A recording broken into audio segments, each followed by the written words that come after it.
Representative Weatherford, we actually filmed your entire designation speech, but we fastened upon a couple or three excerpts that we want to share with you now, let you look at them, and then comment upon each one. So let's take a look at the first one. I submit to you that the promise of Florida is giving a young student the opportunity to go to a school of her choice, a school that isn't dictated by her zip code, but instead reflects what's best for her academic needs and success.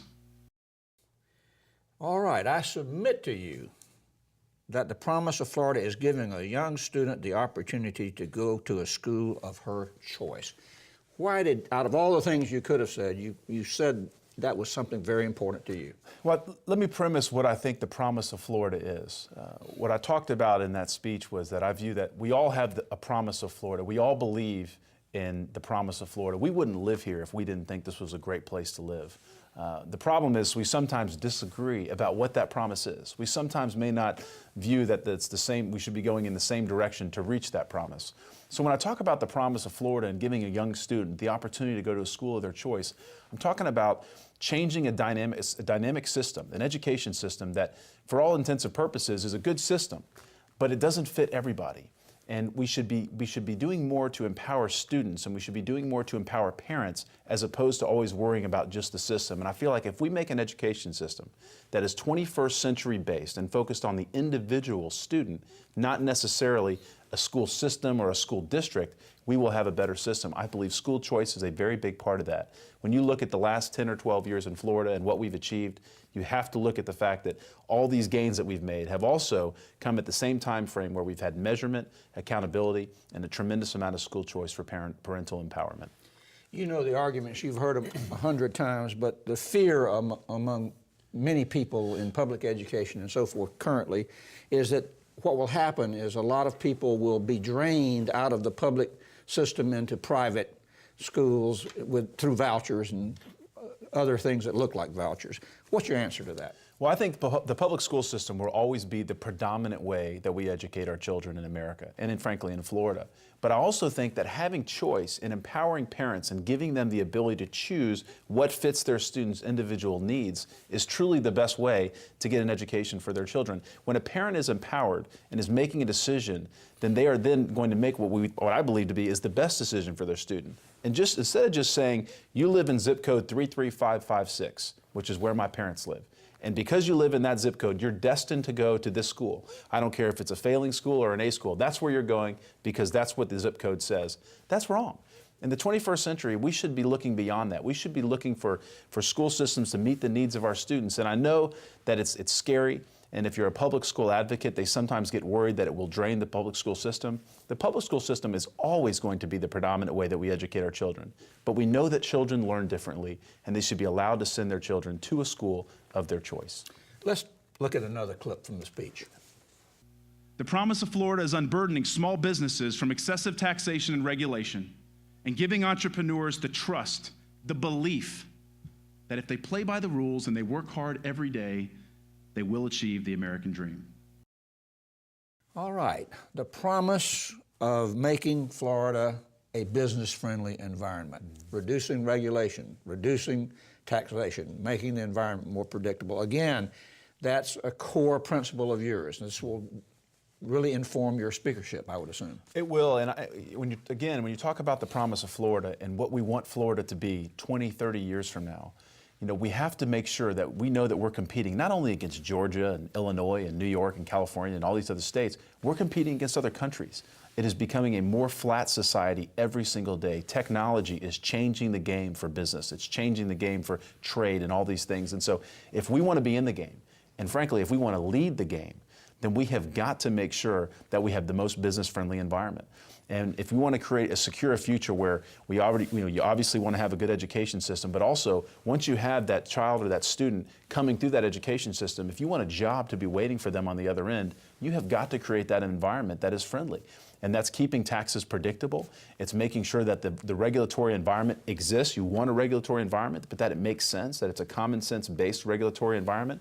You want to make sure that you have the quality of life that businesses are looking for as they're trying to move to Florida. We lack, frankly, Fortune 500 companies. I was talking to the governor of Minnesota, Tim Pawlenty, not too long ago. He was telling me that Minnesota has the most Fortune 500 companies per capita. Florida ranks, frankly, at the very bottom of that list. And so what can we do to entice some of the bigger companies, the companies that create the higher paying jobs and the jobs of the 21st century that are to come? How do we create that environment that will be friendly to them? And that's what I'm focused on.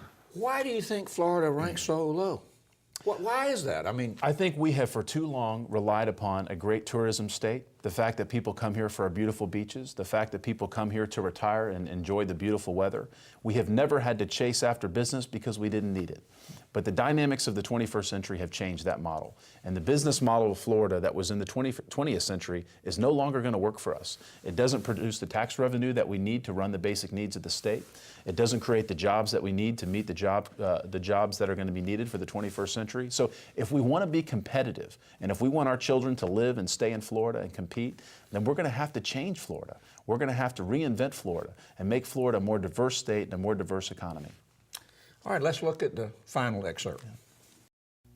The promise of Florida is legislators showing statesmanship and conviction in their policies.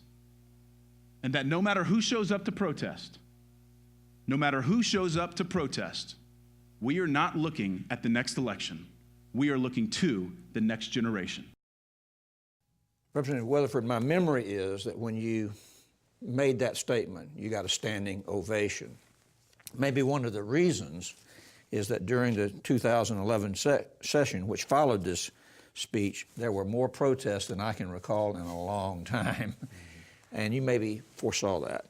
But what message were you trying to deliver to your colleagues at that point? Well, I think the message I was trying to deliver, and frankly, hopefully the type of leader that I'll be going forward, is that we spend too much time focusing on what's politically popular. And it doesn't mean that we shouldn't care about what the public thinks. We should. We should, in fact, engage the public.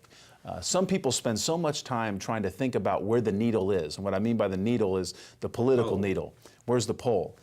I believe that true leaders move the needle. You find a way to take that needle and move it and convince the American people or convince the citizens of Florida that what you're doing is the right thing to do.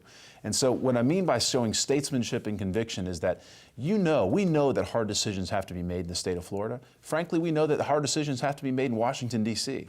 And I think what people are looking for, what they're really striving for, is to find leaders who are willing to say what is the right thing. Not necessarily what people want to hear.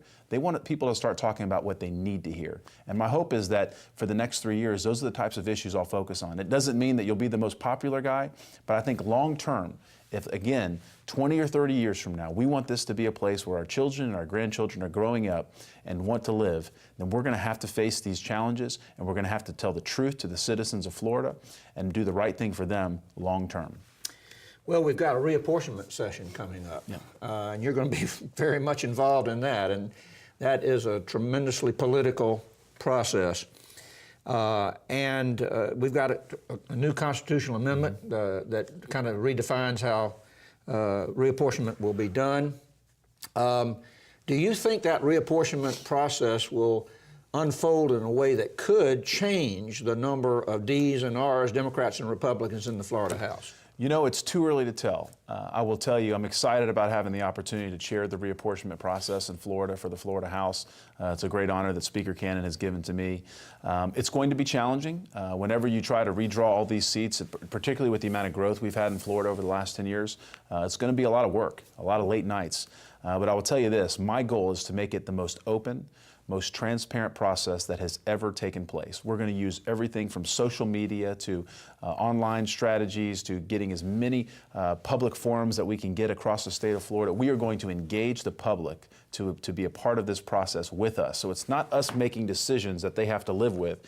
It's them engaging with us and partnering with us and making decisions with us through that process. And so historically, you're right, it has been very political. My goal is to try to depoliticize redistricting. I think people want districts that are compact. I think people want districts that try to follow geographic boundaries. I think people want districts that will try to protect the minority districts and allow them to continue to vote for the candidate of their choice. And so we can do that, and we can do it right, and I think we can be the example nationally of how to redistrict. Good luck. I know you mean it. Yep. It's going to be tough. What about the budget going forward? You've had to suffer through three tough sessions with revenues projected down. Have you gotten any early projections from the state economist about how the economy looks and what the state may be facing in terms of budgets? I don't think we've had any official forecasts, but what I can tell you is the news we are hearing is, although not positive, it's not negative. And a lot of the tough choices we made in this past session in regards to the cuts probably will make next session a lot easier. My hope is that we won't have to make cuts. I don't want to sit here and tell you that that's going to happen. But when you look at the last 3 years, really the stimulus dollars that the state of Florida had prevented us from making the really tough choices. Those dollars ran out, our revenues had not recovered, and so we were met with a $4.5 billion shortfall this year, which we dealt with. Nothing was spared. Everything got cut a little bit, and frankly, some areas got cut quite a bit. My goal, hopefully, is that we will see some sort of recovery by next session so that we do not have to continue to cut. It's been very painful. It's hard to run some of these programs like our education system, our healthcare system. You cannot continue to keep cutting and cutting, and we know that. But we also need the economy to rebound, and the best way to do that is to create that business-friendly environment we talked about. So if we can create that certainty and that business-friendly environment, I think we'll see those revenues come back, and I think we'll be able to invest more in our education system, invest more in our healthcare system, and put Florida back to work. We got less than a minute left. You're at the end of your speakership, and what do you want people to remember you in terms of your service as speaker? How do you want them to remember you? Well, I mean, there's certainly issues. I would love to continue to reform education. I think that if we don't have a 21st century based first-class education system, almost nothing else that we do will matter. I also believe that there's a lot of reforms in Medicaid and other areas, transportation, criminal justice, a lot of things that we could address. But if there's just one thing, my wife told me when I first came into office and I told her that I was going to run, she said, just promise me one thing. When you're done with your 8 years, that you'll be the same person coming out that you were going in. And all the policy stuff and everything and people who want to leave legacies, that's great, and I'd love to get some great policy done. But also it's important that I hold true to that when I come out of this process after serving 8 years, I hope I've done a great thing for my community. I hope I've served my state with dignity and honor. And I hope I walk out of here with the same personality, the same goals, and the same love for my children and wife that I had going in. And those are my real goals. Those are the things that I think are most important, and hopefully I can achieve that. I wish you the best. Thank you.